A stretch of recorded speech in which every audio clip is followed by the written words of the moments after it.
അപ്പോൾ ഇന്ന് ജൂൺ 10 നമ്മൾ ഈ വീഡിയോ ഷൂട്ട് ചെയ്യുന്നത് വെളുപ്പിനെയാണ്. അപ്പോൾ രാത്രി 10:30 ഇന്ത്യൻ സമയം രാത്രി 10:30 ആപ്പിളിൻ്റെ വേൾഡ് വൈഡ് ഡെവലപ്പർ കോൺഫറൻസ്, അതായത് WWDC എന്ന ഓമന പേരിൽ നമ്മൾ വർഷങ്ങളായിട്ട് വിളിക്കുന്ന ആ ഒരു ഇവൻറ്റ് ആപ്പിൾ കണ്ടക്ട് ചെയ്യുന്നത്. ഈ ഒരു ഇവൻറ്റിൽ വെച്ചാണ് 2024 പുതിയ ഓപ്പറേറ്റിംഗ് സിസ്റ്റം എന്ന് പറയുന്നത് iOS 18 ആണ്. ഇപ്പം കറൻ്റ് നമ്മൾ റൺ ചെയ്യുന്നത് iOS 17 ആണ്. എന്നാൽ പുതിയ കുറേയധികം ധാരാളം പുതിയ ഫീച്ചേഴ്സ് iOS 18 വരുന്നുണ്ട്. അപ്പോൾ ഇന്നത്തെ ഈ ഒരു വീഡിയോയിലൂടെ iOS 18 ലാസ്റ്റ് മിനിറ്റ് ലീക്സ് ആണ്. അതോടൊപ്പം തന്നെ iOS 18 ഏതൊക്കെ ഡിവൈസുകൾ ഇൻസ്റ്റാൾ ചെയ്യാം, അതോടൊപ്പം ആ ഒരു അപ്ഡേറ്റ് വന്നു കഴിയുമ്പം, ഇത് ബെയ്റ്റയിലാണ് വരുന്നത്, ഈ ഒരു ബെയ്റ്റ അപ്ഡേറ്റ് വന്നു കഴിയുമ്പം എങ്ങനെ നമുക്കത് ഇൻസ്റ്റാൾ ചെയ്യാൻ സാധിക്കും iOS 18. So this is me Milan and welcome back. അപ്പോൾ ഏറ്റവും ലേറ്റസ്റ്റ് ആയിട്ട് നമ്മൾ അറിഞ്ഞിരിക്കുന്ന ഈ ഒരു ഫീച്ചേഴ്സിലേക്ക് പോകുന്നതിന് മുന്നേ നിങ്ങൾക്ക് എല്ലാവർക്കും അറിയേണ്ട ഒറ്റ കാര്യമുള്ളൂ, ഇത് ഏതൊക്കെ ഡിവൈസിൽ സപ്പോർട്ട് ചെയ്യും, അതോടൊപ്പം തന്നെ ഇത് എങ്ങനെ ഇൻസ്റ്റാൾ ചെയ്യാം. സോ ഇത് ഏതൊക്കെ ഡിവൈസിൽ സപ്പോർട്ട് ചെയ്യും എന്ന് ചോദിച്ചാൽ നിങ്ങൾ ഈ ലിസ്റ്റിൽ കാണുന്ന ഡിവൈസുകളിലൊക്കെയാണ് ഇത് മോസ്റ്റ് പ്രോബബ്ലി ഈ ഒരു സപ്പോർട്ട് iOS 18 സപ്പോർട്ട് വരാൻ പോകുന്നത്. അതായത് നിലവിൽ iOS 17 സപ്പോർട്ട് ചെയ്യുന്ന എല്ലാ ഡിവൈസുകളിലും iOS 18 സപ്പോർട്ട് ആകും എന്നാണ് ലേറ്റസ്റ്റ് ആയിട്ടുള്ള ലീക്സും റൂമേഴ്സും നമ്മളെ കാണിക്കുന്നത്. അതായത് iPhone XS മുതൽ iPhone 15 Pro Max വരെയുള്ള എല്ലാ ഡിവൈസുകളിലും നമുക്ക് iOS 18 സപ്പോർട്ട് ഉണ്ടാകും. ഇനി ഇതിനകത്തൊരു ചേഞ്ച് വന്നാൽ നമുക്ക് കൺഫേം ചെയ്യാൻ സാധിക്കുന്ന മറ്റൊരു ആസ്പെക്റ്റ് അല്ലെങ്കിൽ സിനാരിയോ എന്ന് പറയുന്നത് iPhone XS, XS Max, XR എന്ന് പറയുന്ന ഈ 3 പ്രോഡക്റ്റ് ആപ്പിൾ തീർച്ചയായിട്ടും ഡ്രോപ്പ് ചെയ്യും. എൻ്റെ ഒരു ഗട്ട് ഫീലിംഗ് എന്ന് പറയുന്നത് മിക്കവാറും ആപ്പിൾ iPhone XS കീപ്പ് ചെയ്യും. പക്ഷേ നമുക്കറിയാം, കഴിഞ്ഞ കാലഘട്ടങ്ങളിലൊക്കെ കണ്ട പോലെ തന്നെ നമ്മൾ ഉദ്ദേശിക്കുന്ന ചില features, certain features may be Apple lower end ഡിവൈസുകൾ അല്ലെങ്കിൽ ഈ പറഞ്ഞ iPhone XSലും 11ലൊക്കെ ചില ഫീച്ചേഴ്സുകൾ, എല്ലാ ഫീച്ചേഴ്സുകളും അല്ല, ചില AI ബേസ്ഡ് ആയിട്ടുള്ള ഫീച്ചേഴ്സുകൾ അല്ലെങ്കിൽ കൂടുതൽ കമ്പ്യൂട്ടേഷണൽ പവർ ആവശ്യമെന്ന് തോന്നുന്ന ഫീച്ചേഴ്സുകൾ ഡ്രോപ്പ് ചെയ്യാനുള്ള ചാൻസസ് തീർച്ചയായിട്ടും ഉണ്ട്. 2, iOS 18 ഇന്ന് റിലീസ് ചെയ്യും എന്ന് ഞാൻ പറഞ്ഞു. ഇത് റിലീസ് ചെയ്യുന്നത് ഇതിൻ്റെ ബെയ്റ്റ വെർഷൻ ആയിരിക്കും. ഇനി അടുത്ത സെപ്റ്റംബർ, അതായത് ഈ വരുന്ന, ഇപ്പം നമുക്കറിയാം ജൂൺ, ജൂലൈ, ഓഗസ്റ്റ്, സെപ്റ്റംബറിലായിരിക്കും iPhone 16 അങ്ങനെയുള്ള ആപ്പിളിൻ്റെ ബാക്കിയുള്ള പ്രോഡക്റ്റുകൾ റിലീസ് ചെയ്യുന്നത്. ആ ടൈം വരെയും നമുക്കിത് ബെയ്റ്റയിലായിരിക്കും. ഈ അടുത്ത 3 മാസത്തേക്ക് ബെയ്റ്റ റിലീസുകളായിരിക്കും ലഭിക്കുന്നത്. iOS 18 ഇന്ന് നിങ്ങൾക്ക് ഇൻസ്റ്റാൾ ചെയ്യണം എന്നുണ്ടെങ്കിൽ 2 രീതിയിലായിരിക്കും അവൈലബിൾ ആകാൻ പോകുന്നത്. ഒന്ന് ഡെവലപ്പർ ബെയ്റ്റ, 2 പബ്ലിക് ബെയ്റ്റ. സോ പബ്ലിക് ബെയ്റ്റയിലേക്ക് നിങ്ങൾക്ക് ആർക്ക് വേണമെങ്കിലും സൈൻ ഇൻ ചെയ്യാൻ സാധിക്കും. ഇതുപോലെ ഒരു പ്രൊഫൈലായിരിക്കും പബ്ലിക് ബെയ്റ്റയിലേക്ക് സൈൻ ഇൻ ചെയ്ത് കഴിയുമ്പോൾ നിങ്ങൾക്ക് ലഭിക്കുന്ന ഇതല്ല എക്സൈറ്റ് പ്രൊഫൈൽ, ഇത് വെറുതെ ഒരു മോക്കപ്പ് മാത്രമാണ്.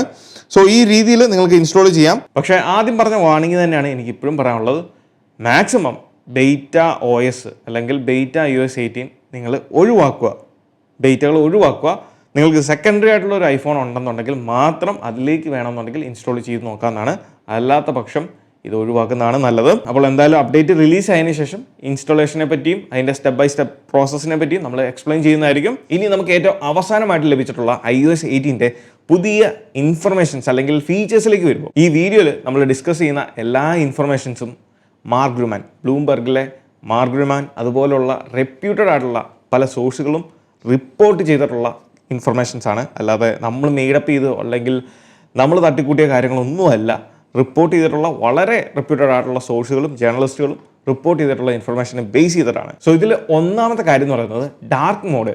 നമുക്കറിയാം എനിക്ക് തോന്നുന്നത് iOS 13 മുതലാണ് ഡാർക്ക് മോഡ് എന്ന് പറഞ്ഞ ഫങ്ഷനാലിറ്റി അല്ലെങ്കിൽ ആ ഒരു ഫീച്ചർ ഐഫോണിലേക്ക് നമുക്ക് ലഭിച്ചത് ആദ്യമായിട്ട്. എന്നാൽ നിലവിലുള്ള ഡാർക്ക് മോഡ് നമുക്കറിയാം, ഡാർക്ക് മോഡ് എന്ന് പറഞ്ഞാൽ ആ ഒരു ഓപ്ഷൻ സെലക്ട് ചെയ്ത് അല്ലെങ്കിൽ സ്വിച്ച് ചെയ്യുന്ന സമയത്ത് നമ്മൾ എൻറ്റയർ സെറ്റിങ്സ് UI ഡാർക്ക് കളറിലേക്ക് പോകും. അത് സിസ്റ്റം വൈഡും പോകും, അതോടൊപ്പം തന്നെ തേർഡ് പാർട്ടി ആപ്ലിക്കേഷനും ഇപ്പം ഡാർക്ക് മോഡ് അല്ലെങ്കിൽ ഈ പറഞ്ഞ നൈറ്റ് മോഡ് സപ്പോർട്ട് കൊണ്ടുവന്നിട്ടുണ്ട്.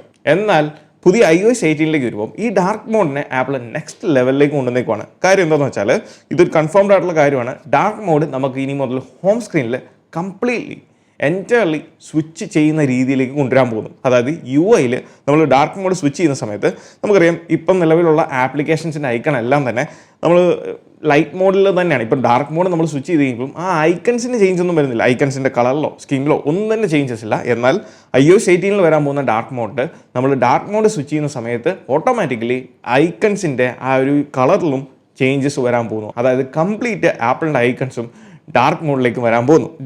കുറേ അധികം റെപ്യൂട്ടഡ് സോഴ്സുകൾ വീണ്ടും പോസ്റ്റ് ചെയ്തിട്ടുള്ളൊരു ഇൻഫർമേഷനാണ്. അതായത് iOS 18ലേക്ക് ബയോമെട്രിക് ഒതന്റിക്കേഷൻ ഇൻഡിവിജ്വൽ ആപ്ലിക്കേഷൻസ് കൊണ്ടുവരുന്നു. അതായത് ചുരുക്കി പറഞ്ഞാൽ ഇനി മുതൽ നമുക്ക് ഐഫോണിലെ ഓരോ ആപ്ലിക്കേഷൻസും നമുക്ക് ലോക്ക് ചെയ്യാൻ സാധിക്കും എന്നുള്ളതാണ്. ഇപ്പം നമുക്കറിയാം നമ്മളുടെ ഫോട്ടോസ് ആപ്പിനകത്ത് ഡിലീറ്റഡ് ആൽബംസ് അല്ലാന്നുണ്ടെങ്കിൽ ഹിഡൻ ആൽബംസ് ഇതൊക്കെ നമുക്ക് ലോക്ക് ചെയ്യാൻ സാധിക്കും ഫേസ് ഐ ഡി ഉപയോഗിച്ച് അല്ലെങ്കിൽ ഒതന്റിക് പാസ്കോഡ് ഉപയോഗിച്ചുകൊണ്ട്.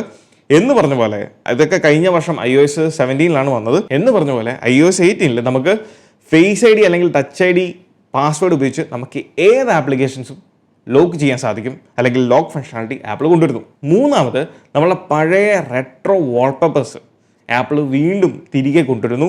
കുറേയധികം എക്സ്ട്രാ ഓപ്ഷൻസോടെ Apple retro wallpaper pack Apple iOS 18ലേക്ക് തിരികെ കൊണ്ടുവരുന്നു. നാലാമത് ഹോം സ്ക്രീനിലുള്ള ആപ്ലിക്കേഷൻസിൻ്റെ കളേഴ്സ് നമുക്ക് ചേഞ്ച് ചെയ്യാനുള്ള ഒരു ഫങ്ഷനാലിറ്റി ആപ്പിൾ ആഡ് ചെയ്യുന്നു എന്നുള്ളതാണ്. ഹോം സ്ക്രീനിൽ എനിക്ക് തോന്നുന്നത് കുറേയധികം ഫീച്ചേഴ്സ് വരുന്നുണ്ട്. ഇപ്പോൾ ഏറ്റവും ആദ്യം നമ്മൾ മെൻഷൻ ചെയ്ത ഡാർക്ക് മോഡ് എന്ന് പറഞ്ഞ ഫങ്ഷനാലിറ്റി നിലവിൽ ഇപ്പം iOS 18 റിലീസ് ചെയ്യുമ്പം എനിക്ക് തോന്നുന്ന സിസ്റ്റം വൈഡ് ആയിട്ടുള്ള ആപ്പിളിൻ്റെ ഫസ്റ്റ് പാർട്ടി ആപ്ലിക്കേഷൻസ് മാത്രമേ ഉള്ളായിരിക്കും ആ ഒരു ഡാർക്ക് മോഡ് ഫങ്ഷനാലിറ്റി ആ ഐക്കൺസിലേക്ക് വരത്തുള്ളൂ. എന്നാൽ തേർഡ് പാർട്ടി ഡെവലപ്പേഴ്സിന് അതിൻ്റെ ഒരു API കൊടുക്കുന്നതായിരിക്കും. അവരുടെ ആപ്ലിക്കേഷൻസിലേക്കും ഡാർക്ക് മോഡിലേക്ക് സ്വിച്ച് ചെയ്യുമ്പോൾ ആ ഒരു API ഉപയോഗിച്ചുകൊണ്ട് ആപ്പ് ഐക്കൺസ് ഡാർക്ക് മോഡിലേക്ക് പോകാനുള്ള ഫങ്ഷനാലിറ്റി API ത്രൂ അത് ആപ്പിൾ ഓപ്പൺ ചെയ്യുന്നതായിരിക്കും ഡെവലപ്പേഴ്സിന്. ആറാമത് നമ്മൾ കഴിഞ്ഞ വീഡിയോയിൽ മെൻഷൻ ചെയ്തൊരു കാര്യമാണ്, അതായത് കൺട്രോൾ സെൻറ്ററിൽ നമുക്ക് കുറേയധികം അഡ്ജസ്റ്റ്മെൻറ്റ്സ് കൊണ്ടുവരുന്നു, അല്ലെങ്കിൽ കൺട്രോൾ സെൻറ്റർ മൊത്തത്തിലൊന്ന് ഒപ്റ്റിമൈസ് ചെയ്യാൻ പോകുന്നു എന്നുള്ള കാര്യം. സോ ആ ഒരു കാര്യം കൺഫേം ആണ്. എന്നാൽ അതിന് കൂടത്തിൽ അല്ലെങ്കിൽ കൂട്ടിച്ചേർക്കാൻ പറ്റുന്ന മറ്റൊരു ഇൻഫർമേഷനും കൂടെ ലഭിച്ചിട്ടുണ്ട്. അതായത് നമുക്ക് മൾട്ടി പേജ് അല്ലെങ്കിൽ ഒരു കൺട്രോൾ സെൻറ്ററിൽ തന്നെ നമുക്ക് മൾട്ടി പേജ് ഓപ്ഷൻസ് ആപ്പിൾ കൊണ്ടുവരുന്നു. അതായത് കുറേയധികം പ്ലാറ്റേഴ്സ് ഉള്ള ഒന്നിൽ കൂടുതൽ പേജസ് ഉള്ള ഒരു കൺട്രോൾ സെൻറ്റർ ആയിരിക്കും ആപ്പിൾ iOS 18ലേക്ക് കൊണ്ടുവരാൻ പോകുന്നത്. ഏഴാമത് ആപ്പിൾ പുതുതായിട്ടുള്ള ഒരു ആപ്ലിക്കേഷൻ കൂടെ കൊണ്ടുവരുന്നു. കഴിഞ്ഞ വർഷം നമ്മൾ കണ്ടിരുന്നു നമുക്ക് ജേണൽ ആപ്പ് കൊണ്ടുവന്നിരുന്നു. എന്ന് പറഞ്ഞ പോലെ ഈ വർഷം ആപ്പിൾ നിങ്ങളിപ്പോൾ ഈ കാണാൻ പറ്റുമെന്ന് എനിക്ക് അറിഞ്ഞുകൂടാ, അവിടെ ഒരു പാസ്വേഡിൻ്റെ ചിഹ്നമുള്ളൊരു ഐക്കൺ കാണാൻ സാധിക്കും. അത് ആക്ച്വലി ഒരു ഷോർട്ട് കട്ടാണ്. ഈ ഷോർട്ട് കട്ട് നമ്മുടെ ഐഫോണിൻ്റെ സെറ്റിങ്സിലുള്ള പാസ്കോഡ് പെട്ടെന്ന് ആക്സസ് ചെയ്യാനുള്ള ഒരു ഓപ്ഷനാണ് ഞാൻ ഈ ഒരു നമ്മളുടെ ഷോർട്ട് കട്ടായിട്ട് ക്രിയേറ്റ് ചെയ്തിരിക്കുന്നത്. എന്ന് പറഞ്ഞ പോലെ ഒരു dedicated passcode application apple iOS 18ലേക്ക് കൊണ്ടുവരുന്നു.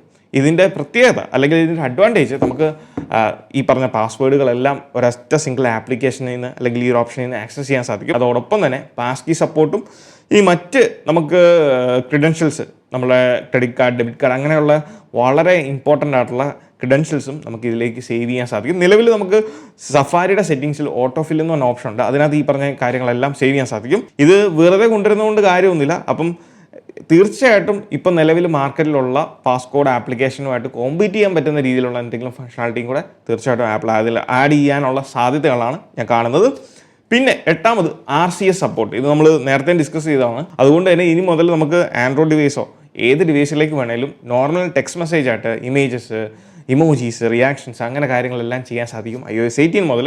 അതുപോലെ തന്നെ വളരെ പ്രധാനപ്പെട്ട 2-3 ചേഞ്ചസ് നമ്മളുടെ iMessagesലും ഫേസ് ടൈമിലും ഒക്കെ ആപ്പിൾ കൊണ്ടുവരുന്നു. നമുക്ക് എല്ലാവർക്കും ഓൾറെഡി അറിയാവുന്ന പോലെ iOS 18 എന്ന് പറയുന്നത് ഒരു AI ജാം പാക്ഡ് ആയിട്ടുള്ള ഒരു ഓപ്പറേറ്റിംഗ് സിസ്റ്റം ആയിരിക്കും. AI ബേസ് ചെയ്തിട്ടുള്ള ധാരാളം ഫീച്ചേഴ്സ് നിങ്ങൾക്ക് എക്സ്പെക്ട് ചെയ്യാൻ സാധിക്കും. AI ഫീച്ചേഴ്സിനെ പറ്റി നമ്മൾ ലാസ്റ്റ് ചെയ്ത ഈ ഒരു വീഡിയോയിൽ ഡിസ്കസ് ചെയ്താണ്. നമ്മുടെ ഫോട്ടോസ് ആപ്പിനകത്ത് വീഡിയോ എഡിറ്റിങ്, ഓഡിയോ, മെസ്സേജിങ്, അതുപോലെ തന്നെ നമുക്ക് കലണ്ടേഴ്സ് ആപ്ലിക്കേഷനിലേക്ക് നോട്ട്സ് ആപ്പിൽ നമുക്ക് വോയിസ് മെമ്മോ AIയുടെ സഹായത്തോടെ വോയിസ് മെമ്മോ ലൈവ് ട്രാൻസ്ക്രിപ്ഷൻ രീതിയിൽ നമുക്ക് സെറ്റ് ചെയ്യാൻ അല്ലെങ്കിൽ അതിനുള്ള ഫങ്ഷനാലിറ്റി, അങ്ങനെയുള്ള ധാരാളം ചെറുതും വലുതുമായിട്ടുള്ള ഓൺ ഡിവൈസിൽ ചെയ്യാൻ സാധിക്കുന്ന ധാരാളം ഫങ്ഷനാലിറ്റീസ് ആപ്പിൾ AI ഫീച്ചേഴ്സായിട്ട് iOS 18ലേക്ക് കൊണ്ടുവരുന്നുണ്ട്. ആൻഡ് ഓഫ് കോഴ്സ് ഇന്ന് നടക്കുന്ന ഇവൻറ്റിൽ ആപ്പിൾ ധാരാളം AI ഫീച്ചേഴ്സിനെ പറ്റി വാചാലമാകും എന്നുള്ള കാര്യം ഞാൻ ഓൾറെഡി പറഞ്ഞു. പക്ഷേ ഇവിടെ ആ ഒരു ടേം AI എന്നുള്ള ടേം കൊണ്ട് ആപ്പിൾ ഉദ്ദേശിക്കാൻ പോകുന്നത് ആപ്പിൾ ഇൻ്റലിജൻസ് എന്ന് പറയുന്ന ആ ഒരു പേരായിരിക്കും, അല്ലെങ്കിൽ ആ ഒരു ടേം ആയിരിക്കും. അതിൻ്റെ ഷോർട്ട് ഫോം ആയിരിക്കും AI, അല്ലാതെ ആർട്ടിഫിഷ്യൽ ഇൻ്റലിജൻസ് എന്നല്ലായിരിക്കും ആപ്പിൾ ഉദ്ദേശിക്കുന്നത്, അല്ലെങ്കിൽ ആ ഒരു ടേമിനെ എംഫസൈസ് ചെയ്യാൻ പോകുന്നത്. And finally UI changes. ഞാൻ ഓൾറെഡി പറഞ്ഞു നമുക്ക് ഡാർക്ക് മോഡിൻ്റെ ഫങ്ഷനാലിറ്റിയിൽ ചേഞ്ച് വരുന്നുണ്ട് എന്ന് പറഞ്ഞ പോലെ ചെറുതും വലുതുമായിട്ടുള്ള ധാരാളം UI ചേഞ്ചസ് നിങ്ങൾക്ക് iOS 18ൽ എക്സ്പെക്ട് ചെയ്യാൻ സാധിക്കും എന്നുള്ളതാണ് മാർക്ക് ഗുർമാൻ കൂട്ടിച്ചേർക്കുന്നത്. അപ്പോൾ ഇതൊക്കെയാണ് iOS 18നെ പറ്റിയുള്ള ലാസ്റ്റ് മിനിറ്റ് ലീക്സ്. അപ്പോൾ ഈ ഒരു വീഡിയോ നിങ്ങൾക്ക് ഇഷ്ടമായെന്ന് വിചാരിക്കുന്നു. ഈ വീഡിയോ ഇഷ്ടമായാൽ തീർച്ചയായിട്ടും പോയി നമ്മൾ ലൈക്ക് ബട്ടൺ സ്മാഷ് ചെയ്യുക. So once again this is me Milan. Catch you guys next video. Till then piece.